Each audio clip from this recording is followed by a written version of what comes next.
Hey, this is Allie Edwards, and today I want to introduce you and take you through some of the creative team projects using the April 2018 digital kit. This is a kit that is still available that you can purchase digitally, and in these videos what I like to do is just kind of walk you through how the creative team uses the digital products in their paper projects, which is the way a lot of them utilize these products. And we're focusing on this even though it's a couple months back because it's something that you can still purchase. And we do have options for learning more about this approach to memory keeping, this using digital products with my hybrid workshop. And I'll talk a little bit more about that at the end of the video. So in these videos, I basically just go through all a project from each one of our creative team members and talk a little bit about what I loved about their projects and things that stood out to me as ideas for things that you may want to try as well. Here's a look at what's included in that digital kit for April.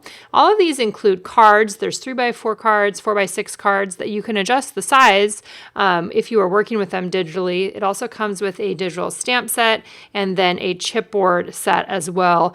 Chipboard meaning that when we produce these products as physical products, these will be chipboard. And just to note that the way that this works right now is that we have these that we put out digitally, and then next year in 2019 these will actually be physical products that will be part of our Stories by the Month kit subscription. So just a heads up that that's kind of the way that this is working. So first up, let's look at a project from Amy Gretchen. Definitely right away you can see I love how she used a cutout quote. I'm pretty sure she probably used a silhouette with that and white cardstock, and she put it on top of vellum. I was actually so inspired by this idea that I did something similar for one of my projects for the Tech Story Kit, which is another subscription offer for physical products that we have. But I loved how she did that. So she essentially took the quote, she used then the PNG version of the quote, opened it in Silhouette, using the Silhouette software, traced it, cut it out, and then added it onto the vellum. That's my assumption of how she tackled this. I love the reminder again that 6x8 is an awesome size and that you can tell stories using the pockets to your advantage. One of the big things for me that I've seen over the last few years with people using more pockets is that you don't have to start with a blank page, right? In traditional scrapbooking, a lot of times we start with a blank page, we look at it, we have no idea what to do, and that can be a barrier for getting stories told. So one of the awesome things about having pocket pages like this is the actual design of the page is kind of already established for you, at least in terms of the foundation. So you've got 2 3x4 pockets, 1 4x6 pocket. It's basically making the choice of what is the most important content for me related to this story and how do I want to present it. So she's got one card with Life on Purpose, one card that holds her story that she printed out and used a rolling date stamp to add the stamp on the bottom. And then on the bottom she has her photo that is a visual piece of the story there as well. And then she's got a couple little embellishments on the bottom, a puffy star and one of the Keep It Simple circles that were a piece of the embellishment. So remember that pocket pages are great for telling one story versus telling different stories in each pocket, which is another option. So those of you that do Project Life, you may be more used to approaching it where each pocket tells a different story. And that's one way of doing it. And another way of doing it is using all 3 of the pockets, in this case for the 6x8 pocket, to tell one story. Let's see if I think we have another image here of what it looks like on top. This is just a close-up of the cut file there that she adhered onto the vellum. Again, I just love the way that looks. I think it looks cool in your album as well. I don't always do a lot of pages like this in my traditional albums, but I do things like this more in December Daily. And it's a good reminder that you can add in things that don't fit in a page protector into your albums, just using a hole punch to cut holes, whether it's a piece of vellum or it's some other kind of paper or piece of chipboard or something that comes in the mail. Like those are kinds of things that you can just punch holes in and add them into your project as well. Next up is a page from Brandy here, and she It looks like to me it's a 6x8 paired with a 3x8. I love how she used the 3x8 for her story and used the 6x8 for her visual content. I also like how she used the number circles. So those were printed and then cut out. Those number circles are included with the kit. So they are those chipboard circles. Again, one of the benefits is that you can change the size. So if you're getting the physical kit next year, the numbers will be a very specific size. But if you're getting the digital, you can make these circles much bigger, much smaller to fit the layout and design and story that you are wanting to tell here as well. I think the reminder too that the 3x8 pages are a great place to hold a story, and we have 3x8 page protectors available that fit in our 6-ring albums if you want to play around a little bit with this page size. I also think it's a nice reminder that you don't have to have two 6x8 pages. Just because you start with one page being a 6x8, the next page could be a 3x8. It could be bigger, it could be smaller, depending on the album you're using and depending on the page protectors available to you. Or you can also make it custom and then just punch holes to have it fit into your album. So maybe you needed it to be 4x8 or some other size. That is another option as well. I also love how she used the number circles and then paired those numbers into her journaling so that the visual examples, then you have a direct correlation between the visual examples and the things that she's talking about in her story there. Next up is a project from Ingen. This is a 2-page. It looks to me that like it may be a 9x12 size. I think that may be what she's working on here. A couple things that I loved about this page. Number one is I loved how many photos she got onto this layout.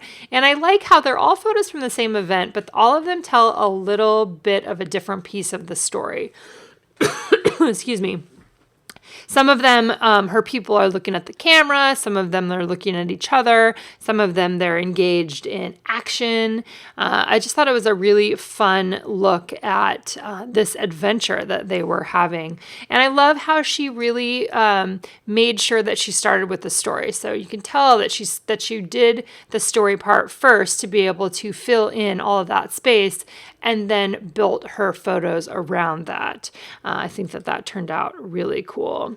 Here's another one from Ingen, and one of the things that I love in looking at the creative team's projects with all of these, with using the same products, is the different ways that they use the same thing. So a lot of the team used the Love This card. There's a 4x6 card in this kit that says Love This with the little clouds, and then it says 1, 2, 3. And you can change the size of that to make it work for whatever page size you're doing. So this, to me, I think it's probably an 8.5x11 size page, which means that she enlarged that card to be more of a background for this page to hold these different pieces of her story. I also like how she used a circle punch to cut out a piece of her photo, or the piece of the 2 photos there, and then a piece of the journaling.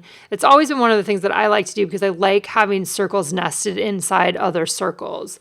So you can also, to me, it looks like she punched it out of the photos, but it's possible that she just punched out a white circle from extra cardstock and added that on top, which you can definitely do with the white piece, or you can use a circle punch to punch out both of those photos at the same time, same thing as below. It's basically creating a home for your embellishments. So what are the ways that you can work with these products to create homes for the different embellishments? I also liked on here how she had this vellum, a patterned vellum strip that, just it's like probably a 1/2-inch strip along the bottom of her photos, where it looks like the photos are sitting inside that vellum strip, kind of like they're a little pocket holding the photos. I just thought that was a nice touch, a nice little bit of texture, a nice little bit of pattern that was added to the page. I thought that was cool. And then again, enlarging the 4x6 journal cards for the larger layout. That worked really well on this page, and we'll see that again in a little bit. Next up is Jen Carlson, and Jen has 2 6x8 pages here. Again, she's working with that same Love This card. And in her case, it looks to me like she just placed the card on there and then printed out a 4x6, or excuse me, into a 6x8 page. So she just left space below there essentially. And then obviously in her case, she added the text in there before she printed. So she's printing it all out at one time. So most likely what she did is she opened up that 4x6 card. She changed the size of the canvas to be 6x8, and then she added in her text, and she did text in columns.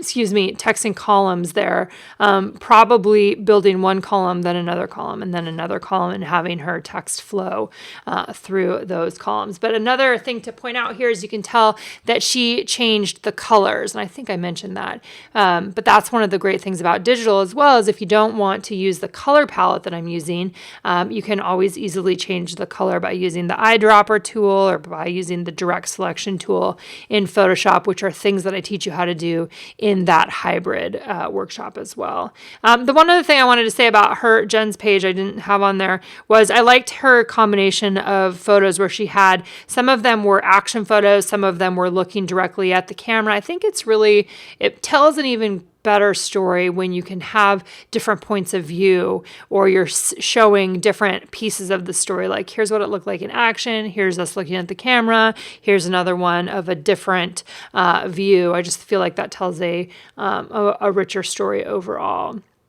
Okay, next up is Jen with this beautiful 12x12 layout. I think Jen is really doing an awesome job with traditional 12x12 pages, and it's so fun to see them, especially when we see lots of people working in different sizes, lots of people working in pockets. It's always fun to see how people are still utilizing and working with 12x12 pages. One of the questions that I got recently was, am I still doing 12x12 pages or those kinds of projects? And I am. Most of mine are getting shared in the Story Classroom for our Story Kit subscription. So if you're looking for those, that is probably the best place to find the majority of that kind of work that I am doing these days. So in terms of Jen's layout here, she's got one really big focal photo. She has her text along the bottom in a really cool typewriter type style. And I'm guessing she may have actually used a typewriter to do that. It kind of looks like it. Then she's got a variety of different embellishments that are clouds with vellum. And so I'm thinking that she may have used the clouds to create a die to cut them out with the silhouette, potentially cutting the vellum, with the silhouette. And then she has some cute little butterflies added on there. And then her title there, the Finding My Way, I'm going to show you in a minute here.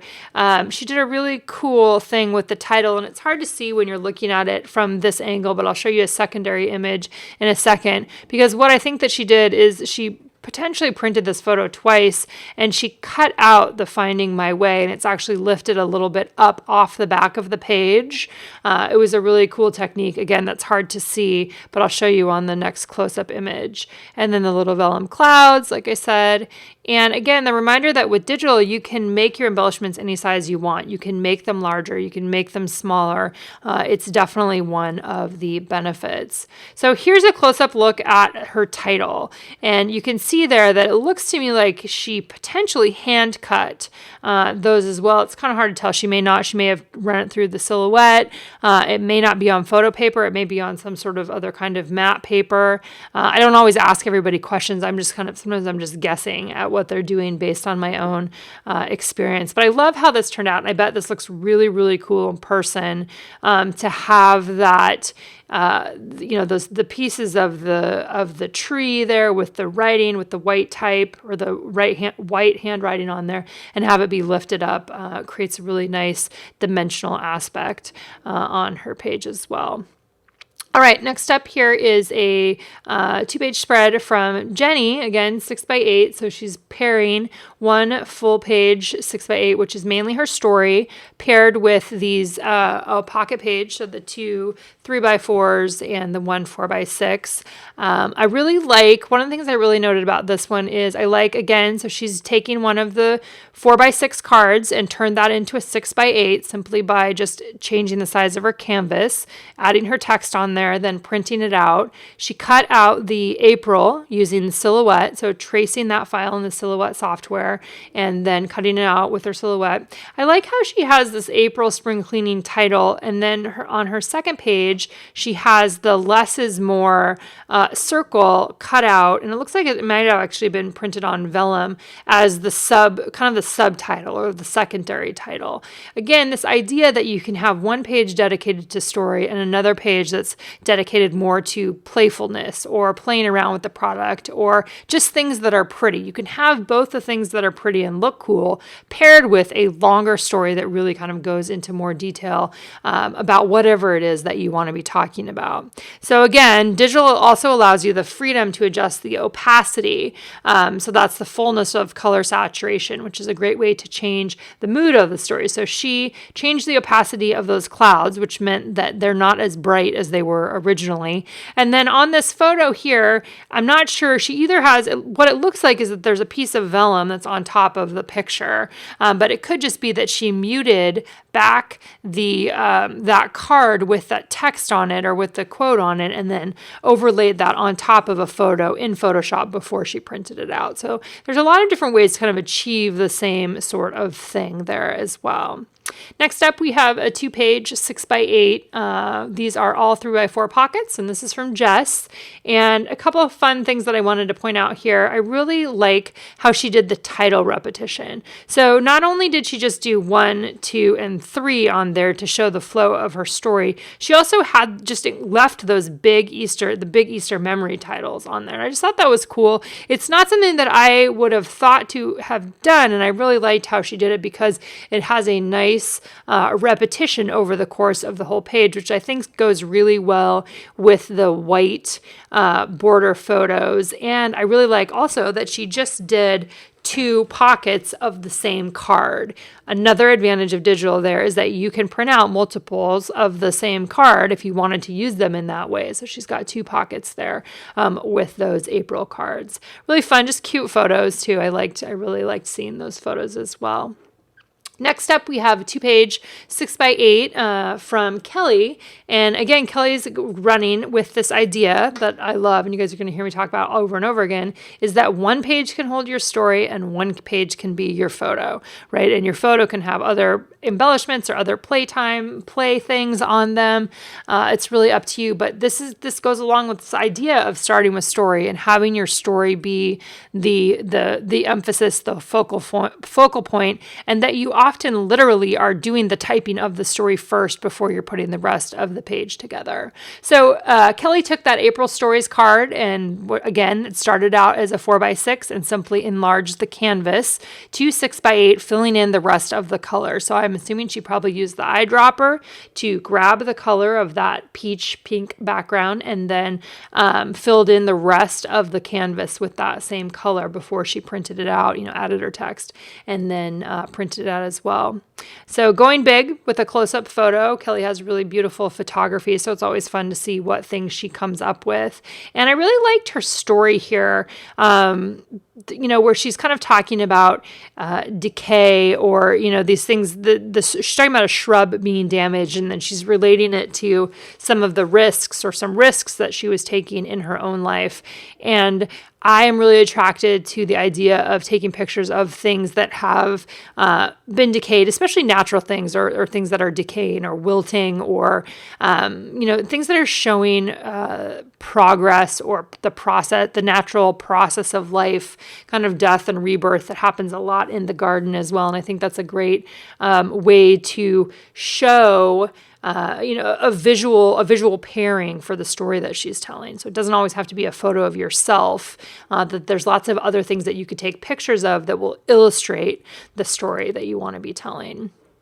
Kelly had a second layout this time too, which has 3 clusters of circles. I'm pretty sure this looks like it is a 12 by 12 page. It may be a little bit smaller, I'm not sure. But I love how she did circle photos, circle embellishments, and then also circle journal spots there on the bottom. She's got a mixture of digital pieces paired with actual physical products. I see some puffy circles on there that got added in, and I think that that's a good reminder as well that the way, one of the ways that we create these products is is making them in a way that they can be used with each other. So you can use ones from past kits, past physical kits, in with the digital products as well after you have printed them out. Next up is a fun page from Laura. I'm not sure on the size of this one. This may be 9 by, I'm thinking it might be 9 by 12 with a 6 by 12 in the middle. I'm not sure, and she can pop in and let us know as well. A lot of times the size is just, it's really up to you in terms of what size you want to make it, but I'm pretty sure that looks to me like it's a 9 by 12 with a 6 by 12 insert. So this is a 3-page story. Her insert collage with all of those different photos on there she has photos on one side and all photos on the other side. So it's a great example of a way to get a lot of photos into one layout, front and back, and you'll see that in a minute here. Another thing, I love the photo of the eggs with the wrapped text. So I'm going to assume she's doing that in Photoshop, and there is a tutorial. I believe I do talk about that in the hybrid workshop, but there's other tutorials that you can find about that online if you're interested in playing around with that idea. I also love how she added chipboard pieces from the physical Stories by the Month for 2018 for this year, the physical pieces of the Stories by the Month kit paired with these digital pieces from the April kit as well. And here you can see the backside there. She's got 3 more of the chipboard circles just kind of paired around the page there. And then she has a big 12 by 12. So, this is where I think what she did is she did a 9 by 12, a 6 by 12, and then a 12 by 12 at the end. So this last page is the big 12 by 12 with the love this cloud on it and then a title. Love the photo, love the use of the sky to hold content, and playing around with recoloring those digital embellishments to go along with the story that you're wanting to tell. I think this is a really good execution of a story that had a lot of photos and a lot of content as well.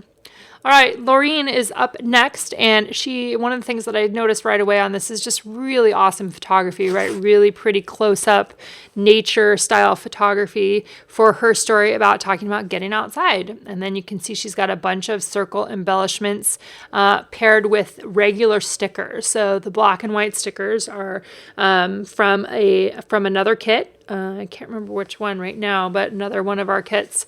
So pairing those digital pieces with physical pieces. She also has a chipboard piece on that other page as well there. So printing out things to work, make them work for you as well.